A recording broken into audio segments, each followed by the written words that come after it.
الذین ینقضون، وہ لوگ جو توڑ دیتے ہیں، عہد اللہ، اللہ کے عہد کو، من بعد میثاقی، اس عہد کو مضبوط اور پکا کرنے کے بعد، ویقطعون، اور کاٹ ڈالتے ہیں، ما امر اللہ بہ ان یوصل، اس رشتے ناطے کو، ان تعلقات کو جن کو اللہ تعالیٰ نے جوڑنے کا حکم دیا ہے، ویفسدون فی الارض، اور زمین میں فساد برپا کرتے ہیں، اولئک هم الخاسرون، یہی وہ لوگ ہیں جو نقصان اٹھانے والے ہیں۔ یہ جو سورۃ البقرہ کی آیت نمبر 27 ہے، یہ اپنے اندر ایک مکمل جامعیت رکھتی ہیں۔ یہ جو قرآن کی آیت ہے، یہ انسان کی زندگی کا مکمل احاطہ کرتی ہیں۔ اس مختصر سی آیت میں اللہ تعالیٰ نے ایک انسان کی زندگی کو بہت ہی خوبصورتی سے بیان کر دیا ہے۔ جہاں تک انسان کی زندگی کی نیچر کا تعلق ہے، انسان کی زندگی جو ہے یہ مختلف طرح کے ریلیشن شپس، مختلف طرح کے تعلقات کے اوپر بیس کرتی ہیں۔ ایک اس کا تعلق جو ہے وہ انسان کا انسان کے ساتھ ہے، اور دوسرا انسان کا جو تعلق ہے وہ اپنے خدا کے ساتھ ہے۔ ایک انسان کا دوسرے انسان کے ساتھ تعلق اور ایک انسان کا اپنے خدا کے ساتھ تعلق بہت معنی رکھتا ہے، اور یہ دونوں طرح کے تعلقات جو ہے وہ انسان کی زندگی کو مکمل کرتے ہیں۔ اگر ان میں سے کسی ایک قسم کا تعلق بھی خراب ہو جائے تو زمین میں طرح طرح کے فساد برپا ہو جاتے ہیں، اور انسان کی زندگی میں طرح طرح کے فسادات برپا ہو جاتے ہیں۔ اس آیت کا جو پہلا حصہ ہے، الذین ینقضون عہد اللہ من بعد میثاقی، یہ وہ حصہ ہے جو انسان کے اپنے خدا کے ساتھ تعلق کو ظاہر کرتا ہے۔ اب سوال یہ پیدا ہوتا ہے کہ اس حصے میں اللہ تعالیٰ جو ہے وہ کس قسم کے عہد کا ذکر کر رہا ہے جو انسان نے اپنے خدا کے ساتھ کیا ہے۔ اگر ہم اس کی تفصیل قرآن پاک کے دوسرے مقام پر دیکھتے ہیں تو یہ وہ عہد ہے جو اللہ تعالیٰ نے عالم ارواح میں ہماری روحوں سے لیا تھا۔ یہ اس وقت کی بات ہے جب سب سے پہلے ہماری روحوں کو جو تھا وہ تخلیق کیا گیا تھا، اور بنی آدم کی پیٹھوں سے ان کی اولاد کو نکالا گیا تھا۔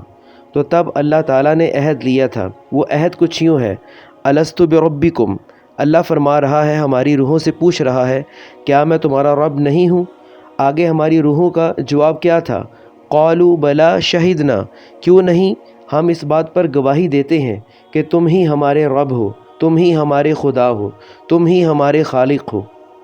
اور اسی عہد کو تو یاد دلانے کے لیے اللہ تعالیٰ نے پیغمبروں کا سلسلہ شروع کیا کہ اللہ تعالیٰ مختلف اوقات میں اس دنیا میں پیغمبر بھیجتا رہا اس عہد کی یاد دہانی کے لیے۔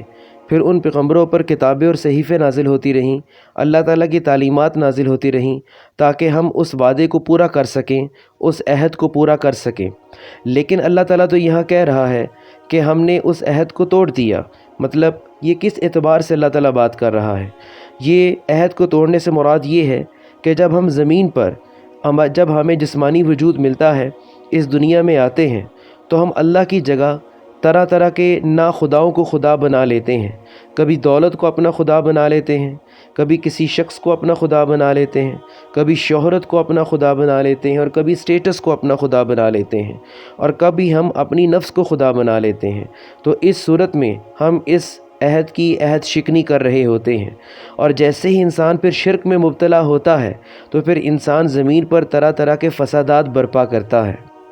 اور اس آیت کا جو دوسرا حصہ ہے وہ انسان کے انسان سے تعلقات کی طرف اشارہ کرتا ہے۔ جیسے انسان اس دنیا میں آتا ہے وہ اکیلا سروائیو نہیں کر سکتا، بلکہ وہ ایک سوشل لائف میں اپنی زندگی گزارتا ہے۔ اب یہ جو تعلقات ہے، جیسے انسان اس دنیا میں آتا ہے تو اس کے آنے سے پہلے ہی تعلقات جو ہے وہ بنے ہوتے ہیں۔ اب یہ مختلف تعلقات جو ہے اس سوشل لائف کو سموتھ بنانے کے لیے ان کو نبھانا بہت ضروری ہے۔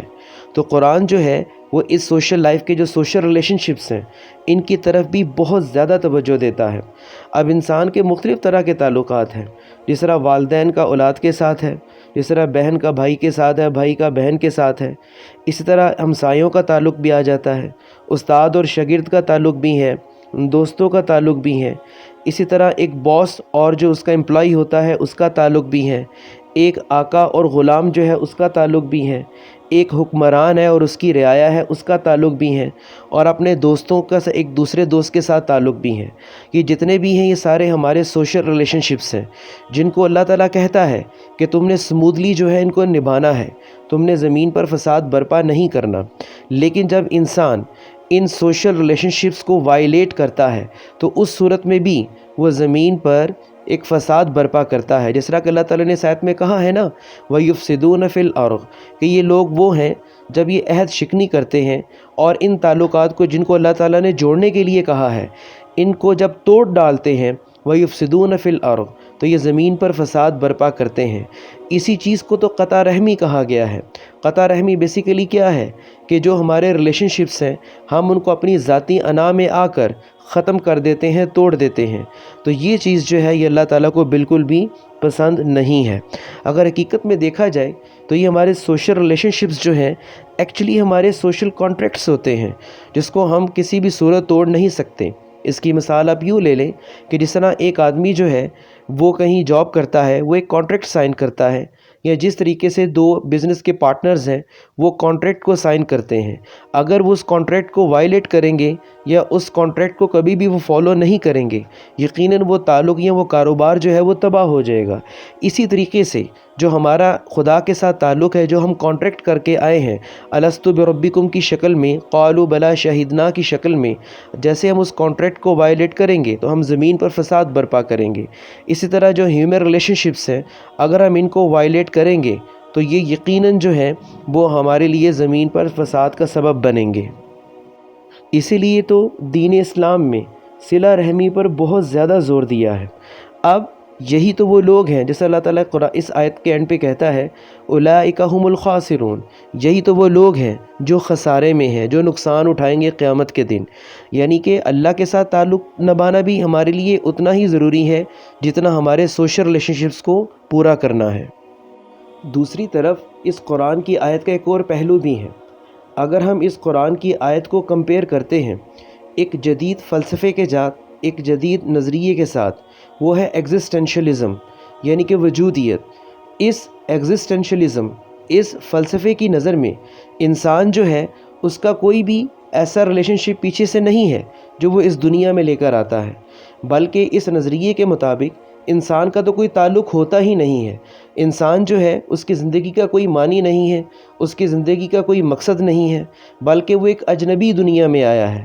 جتنے بھی باقی انسان ہیں اس کے لیے اس فلسفے کے مطابق کوئی معنی نہیں رکھتے، بلکہ اس نے خود اپنی زندگی کو ایک معنی دینا ہوتا ہے، اپنی زندگی کو خود ایک ڈائریکشن دینی ہوتی ہے۔ اب یہ جو قرآن کی آیت ہے یہ بالکل اس فلسفے کو رد کرتی ہے، اس کی نفی کرتی ہے، کیونکہ انسان جو ہے وہ اپنی روح کی شکل میں اللہ کے ساتھ ایک وعدہ کر کے آیا ہے، یعنی کہ اپنے اندر ایک ریالٹی لے کر آیا ہے اس دنیا میں۔ جیسے ہی وہ اس دنیا میں آتا ہے وہ اپنے اندر جو ہے ایک سینس لے کر آتا ہے اچھائی اور برائی کی، اور ایک خدا کا تصور لے کر آتا ہے۔ اسی کے حوالے سے تو حدیث ہے کہ حضرت محمد صلی اللہ علیہ وآلہ وسلم نے فرمایا کہ ہر پیدا ہونے والا بچہ جو ہے وہ فطرت اسلیم پر پیدا ہوتا ہے۔ اب وہ فطرت اسلیم بیسیکلی کیا ہے؟ وہ یہی عالم ارواح میں کیا ہوا وعدہ ہے۔ پھر وہ آپ صلی اللہ علیہ وسلم نے مزید فرمایا کہ جب وہ اس دنیا میں آتا ہے، بڑا ہوتا ہے، پھر اس کے والدین جو ہیں وہ اس کو عیسائی بنا دیتے ہیں، پھر اس کے والدین جو ہیں وہ اس کو یہودی بنا دیتے ہیں۔ یعنی کہ اس سے مراد وہ ماحول ہے کہ جو اس کو خدا سے دور لے کر جاتا ہے۔ اس کا مطلب یہ ہے کہ انسان کی ایک آبجیکٹیو ریالٹی ہے، ایک معروضی حقیقت ہے کہ جس کو اس نے پورا کرنا ہے، لیکن اس فلسفے کے مطابق جسے ہم ایگزسٹینشلزم کہتے ہیں، انسان کی کوئی آبجیکٹیو ریالٹی نہیں ہے، کوئی معروضی حقیقت نہیں ہے، بلکہ ساری کی ساری جو ریالٹی ہے، حقیقت ہے، وہ سبجیکٹیو ہے کہ انسان اپنی مرضی سے جیسے چاہے جہاں چاہے اپنی زندگی کو لے جا سکتا ہے، چاہے وہ جو راستہ ہے اس کو خدا ہی سے دور کیوں نہ لے جائے۔ تو ایگزسٹینشلسٹک فلسفی کے مطابق اس کے لیے وہی حقیقت کہلوائے گی، وہی حقیقت قرار پائے گی۔